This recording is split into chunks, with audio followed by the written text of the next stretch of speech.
Hola, ¿qué tal? Gracias por compartir con nosotros una entrevista más en este espacio que hemos denominado En Clave de Sol.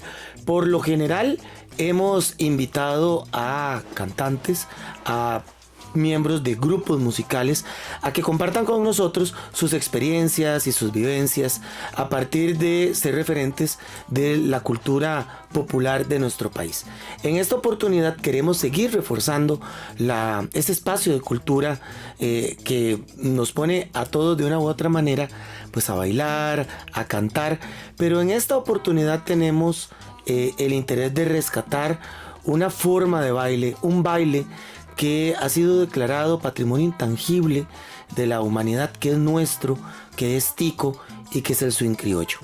Para hablar acerca de este tema hemos invitado a don Eric Madrigal Venegas, quien es investigador independiente del swing y el bolero criollo y además es presidente de la Asociación Cultural del Swing y el Bolero Costarricense. Gracias, Eric, por estar con nosotros. Bienvenido. Muchas gracias por la invitación. Hoy nos vamos a referir al swing y me comprometo a invitarlo en una próxima oportunidad para que hablemos exclusivamente del bolero criollo. Pero ¿de dónde sale el swing? ¿De dónde surge esta forma de bailar que tenemos los ticos? Bueno, la historia del swing es una historia apasionante, realmente, que nos debe llenar de gran orgullo a todos y todas las costarricenses. Es parte de esa creatividad del costarricense, una creatividad que se venía gestando desde antes, porque el pueblo costarricense siempre ha amado bailar desde el siglo XIX y sus bailes en las calles con marimbas. Entonces, todo ese mundo del baile va gestando que en los años 60 ocurra la maravilla y se configuren los primeros elementos del swing costarricense. En los 60, tenemos que ubicarnos en la década de los 60. Es correcto. Usted me mencionaba extra micrófonos que había un boom, digamos, en Latinoamérica de la cumbia, ¿verdad? El género cumbia está extendiéndose por varios países, ¿verdad? Y llega a Costa Rica. Es correcto. Vamos a ver, hay esto que se llama el gran movimiento cumbiero latinoamericano. Okay. Tiene dos vertientes. Tiene la vertiente colombiana y muchos de los grupos suramericanos también, donde lo que se utilizan son instrumentos tradicionales de, por ejemplo, la flauta de millo, la tambora, todos estos... El acordeón. El acordeón también, un poquito después el acordeón. Llega más tarde. Sí. Ajá. Pero también está lo que ocurre en los años 50, que fue la incorporación del ritmo de la cumbia en un formato de grandes bandas, o sea, en el formato de orquesta. Esto ocurre en México bajo la influencia bajo la influencia del mambo y el cha-cha-cha. Claro, me imagino. Entonces era muy difícil que la población en un salón de baile aceptara el ritmo de la cumbia con instrumentos tradicionales, pero fue una genialidad haberlo metido en el formato de orquesta. Uh-huh. Y eso generó un gran interés que fue tomado por la RC Víctor, la productora de los discos de acetato. Ajá. Y se grabaron varios discos de cumbias con grandes orquestas. Y esos acetatos bajaron de México a toda Sudamérica. Y por medio de la radio. Y por medio de la radio, por supuesto. Sí, exacto. Ok, entonces arranca ya en los 50, en los 60 se empieza a utilizar instrumentos musicales, digamos, propios de cada región y empieza a extenderse la cumbia como ya un género que no tenía, siento yo, como nacionalidad, ¿verdad? Porque cada cultura lo iba adoptando a su forma y así llega a Costa Rica. Sí, llega precisamente En la radio llega un poquito antes, pero los acetatos, que es los que van a ser determinantes en materia del swing, llegan en los 60. Muy bien. Precisamente con los acetatos de la Sonora Santanera, que había sido creada en el año de 1960 precisamente. Ok. La Sonora estaba cantando, la Sonora tocaba cumbias. Había incorporado... ¿Qué nos pasaba? Nos vamos a pasar para acá. Está mal portado ese teléfono. Ajá. Habían incorporado cumbias. Ya venía antes algunos otros grupos introduciendo las cumbias. Pero la Sonora Santanera entra con mucha fuerza, con Tita, el orangután. El orangután. Exactamente. El orangután. Ajá. Exacto. Esos acetatos llegan a los saloncillos de baile de la ciudad de San José, que eran con rocola. Los grandes salones eran los salones donde estaban las orquestas. Ah, sí, pero los de bajo presupuesto eran... Los de bajo presupuesto eran con acetato, 3 canciones a la cora. Ahí empieza a marcar también que el swing, ¿verdad? Empieza a calar mucho en las bases, en la base más popular de la sociedad costarricense, porque era la que iba también a esos salones más económicos. Eran salones de barrio, de gente joven. Entonces allí, con los acetatos, está la cumbia sonando. Sí. Estamos hablando de lugares como Cristo Rey, Sagrada Familia. Está hablando del barrio mío. San Juan de Dios de Desamparado, San Sebastián. Ese es como el primer núcleo donde porque era una pandilla. Vamos a decir que el swing nace de una pandilla de amigos y amigas que empezaron a irse. Pero ¿cómo empezaron a bailarlo así? O sea, sonaba la música, pero ¿cómo decir? Lo vamos a bailar de esta manera. Claro, es bien interesante eso porque acuérdense que ellos no andaban investigando nada, ellos andaban en la vida loca. Y no había tele. Para ver los videos de la gente bailar. Sí, habían películas, sí iban al cine, había películas. Okay. Había un saloncillo en Sagrada Familia que se llamaba La Sodita Chavarría, que luego le pusieron el Paramount. Y una de las características de ese saloncillo es que en la rocola se conservaban aún unos, creo que eran 2 acetatos de la música de Glenn Miller, del swing de las grandes bandas. Claro. Y la gente le gustaba poner esa música, pero ya no lo bailaban como swing de las grandes bandas, como Lindy Hop, sino que ya eran muchachos de los años 50, entonces ya estaban bajo la influencia del rock and roll. Entonces, aunque era la música de Glenn Miller, hicieron una ensalada. Claro, ya lo bailaban con pasos de rock and roll. Entonces este grupo de amiguillos y amiguillas, sobre todo don Jorge Pelusa Miranda. Ajá. Era como el líder. Él era el líder, era el mayor, tenía como 21 años en esa época, tal vez menos. Todos los demás eran menores, chiquillos. Y entonces, en algún momento, como dice él mismo, sin querer, sin pensarlo, pusieron en la rocola una cumbia. Y él, sin querer, así como para hacer alguna vara rara, hizo un paso de rock and roll. Y todo cambió a partir de ese momento. A partir de ese momento todo cambió, porque les encantó el efecto que sintieron en sus cuerpos a la hora de escuchar música cumbia y hacer pasos de rock and roll. O sea que tenemos que entender que el swing costarricense es... La creatividad es haber mezclado 2 cosas. Cosas que uno de afuera diría totalmente diferentes. O sea, es el único lugar en América donde se mezclaron 2 cosas diferentes. Y fue en la creatividad de este grupo de carajillos. Maravilloso. Pero por unas décadas, yo diría que por 2 décadas, por ahí, eso se mantuvo siempre en una subcultura. Por supuesto. O sea, eso... Incluso que está el espectáculo, pero es una realidad. Se prohibía bailar swing en las discotecas, en los salones. Sí, la prohibición era realmente era una prohibición que se derivaba de un problema generacional. Como el rock and roll con los mayores de aquellos Pero por años. supuesto, imagínense ustedes que las personas para ir a bailar, la mayoría de gente usaba traje entero.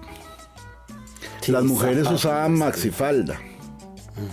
Y la cumbia, ¿cómo se bailaba la cumbia? Suelta, arrastradita, bien elegantito, ¿ah? Y de un momento a otro aparecían unos carajillos, Los bichillos. con enaguas cortas que se les veían Las rodillas, digamos. las rodillas, con camisas floreadas, los hombres. ¡Wow! ¡Qué locura! Sí, decían, ¿de dónde salieron? Y un poquillo de para ponerlos más creativos. Para entonarlos Para en la ponerlos más creatividad. Y entraban pegando gritos y vacilando y divirtiéndose. Y la gente decía, pero ¿y esto es qué? La cumbia no se baila así. Y entonces hablaban con los dueños. La gente no se comporta así. Sí, hablaban con los dueños y les decía, mire, o se van ellos o nos vamos nosotros. Y empezaron a echarlos. Pero a ellos no les importaba mucho. ¿Por qué? Porque si había un salón de donde los echaban, habían cientos donde podían hacer... Donde les abrían las puertas. Exacto, y donde la pasaban muy bien. Ok, muy bien. Tengo, por razones de tiempo, voy haciendo los brincos, ¿verdad? En toda esta historia. Llega un momento que creo que también es como que marca un hito.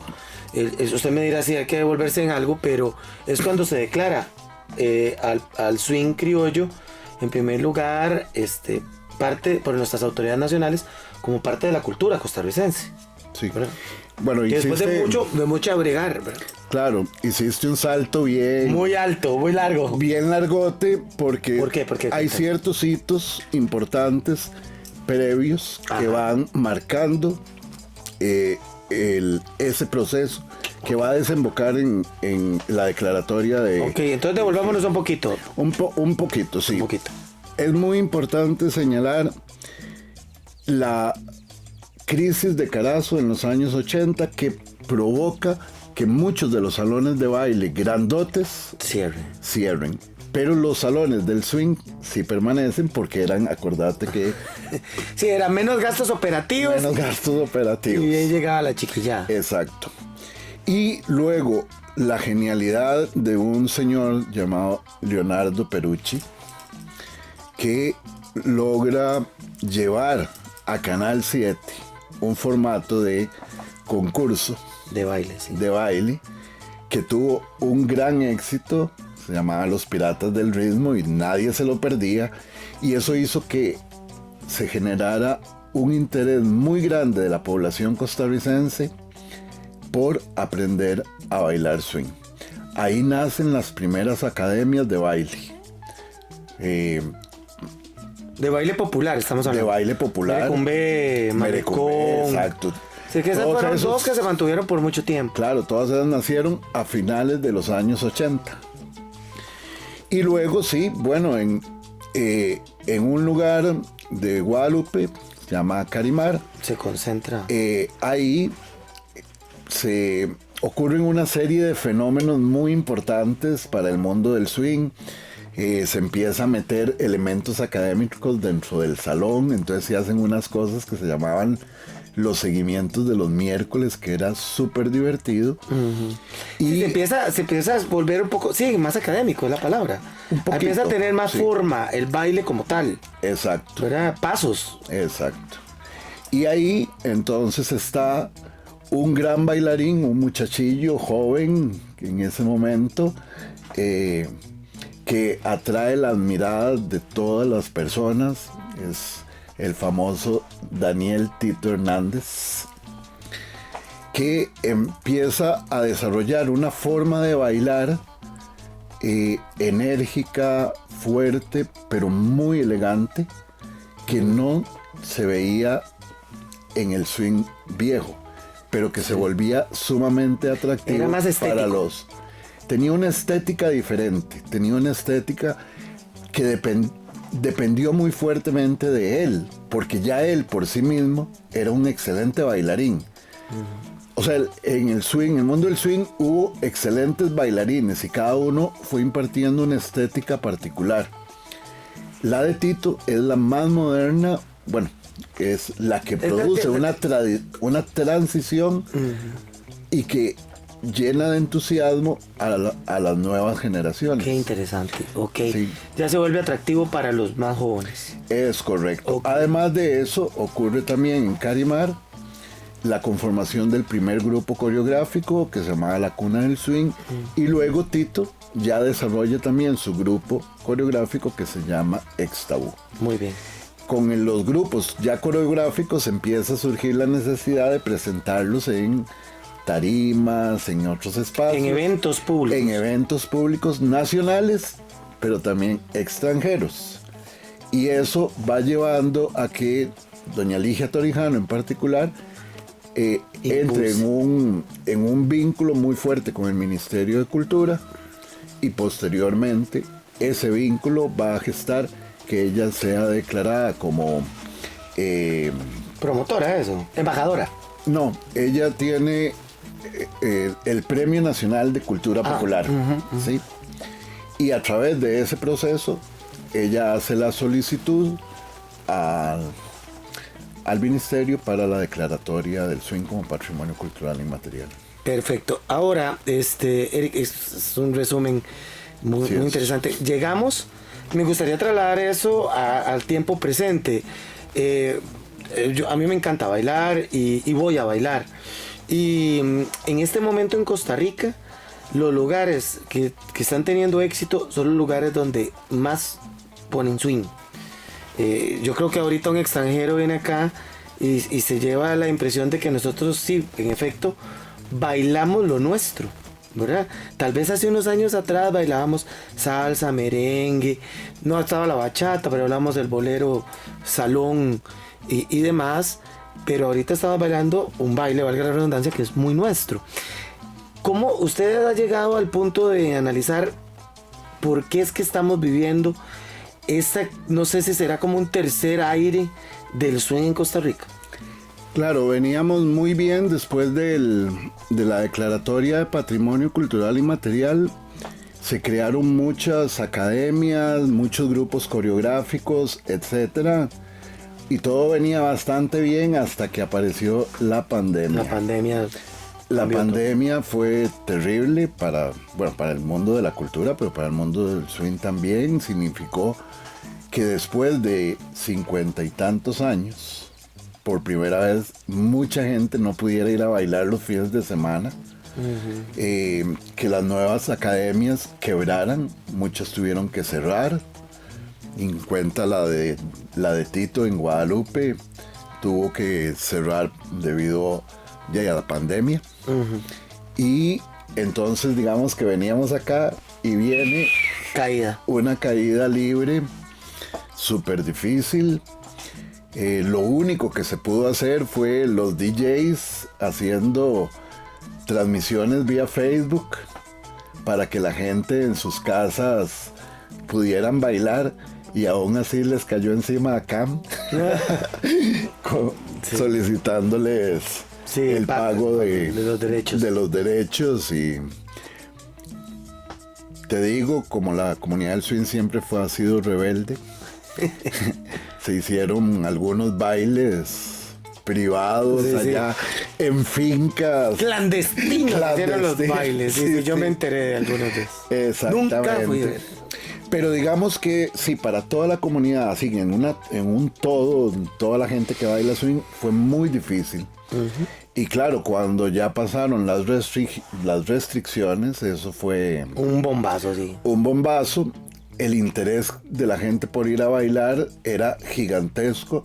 Entonces, muchos DJs que antes no eran, digamos, atractivos, empezaron a cotizarse mejor, abrieron otro montón de salones, y creo que hoy en día estamos en una época bien buena, donde hay muchos salones para ir a bailar, muchas academias donde aprenderlos y muchos grupos coreográficos. Le voy a hacer una pregunta, ya estamos cerrando, pero a mí me habían comentado algo y usted como investigador me dirá.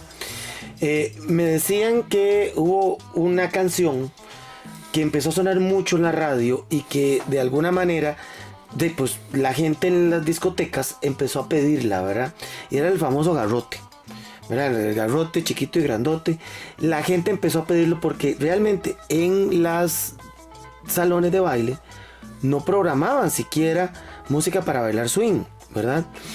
Pero los DJs tuvieron que bajar un poquito, y los dueños inclusive, y complacer a la gente con lo que estaban pidiendo, porque era la canción del momento, ¿verdad? Como en algún momento fue el cucu y en algún momento fue la Macarena, y que de alguna manera eso abrió no del todo la puerta, pero dejó entreabierta la posibilidad de que se bailara de esa manera la gente que por lo menos quería intentarlo. Eso es así. ¿Conoce usted de esas evidencias? Lo que pasa es que la preponderancia que se le ha dado a esas canciones, por lo menos en la gente que baila el swing y el bolero, no es tan grande. O sea, porque la gente que baila swing y bolero tiene muy buen oído y muy buen gusto. Sí, no. ¿Qué está queriendo decir usted? Es que esas eran para divertirse, para pasarla. Sí, la letra era el vacilón. Sí, la letra era el vacilón y todo. Pero, o sea, es más importante para el mundo del swing, por ejemplo, Chambacú. ¿Cómo pegó? Y una canción que era de los 60. Es que Chambacú está en el origen también del swing. Del swing. Entonces Chambacú era casi como un himno de la comunidad de los 60. De los años 60, bailarines. Es que después hubo 60 y 70. Hubo después como que un resurgir de la canción, y hasta Elena Umaña sacó su propia versión. Sí, ahora hay muchas versiones de Chambacú. Sí, sí. Sí, qué interesante. Realmente hay mucha música. Los DJs del swing tienen gran cantidad de música que ha deleitado y mucha música que nunca llegó, o por lo menos yo nunca la encontré en la radio nacional.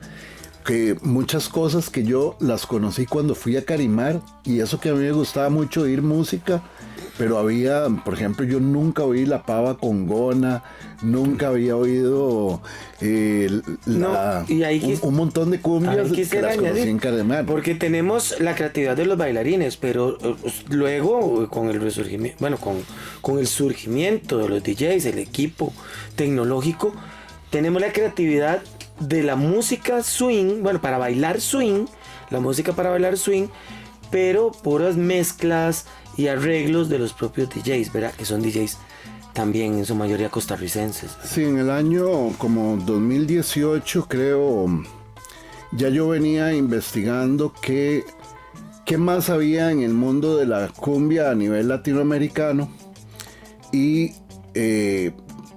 llegué a conocer lo que se llama la cumbia editada.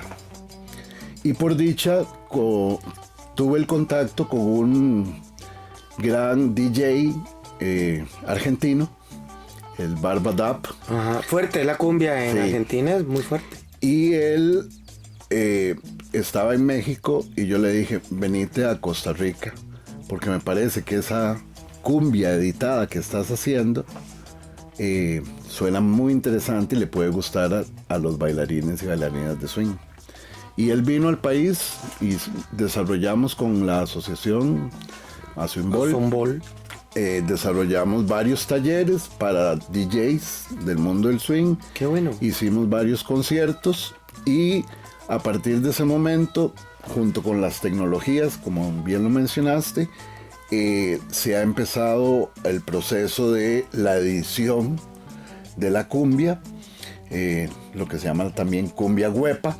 Ajá, buenísimo. Sí, que si se tiene el equipo necesario, entonces es muy fácil tomar una pieza y empezar a desarrollar la creatividad. Y actualmente tenemos muchas cumbias y DJs que se dedican a crear nuevas expresividades en la comunidad del swing. Muy bien, me tengo que ir, nos tenemos que retirar, pero quisiera que quedáramos con dos cositas. Ahora que usted que mencionaba a Tito, a don Daniel, habrá homenaje dentro de unas semanas para él. ¿Podría decirnos fecha y lugar?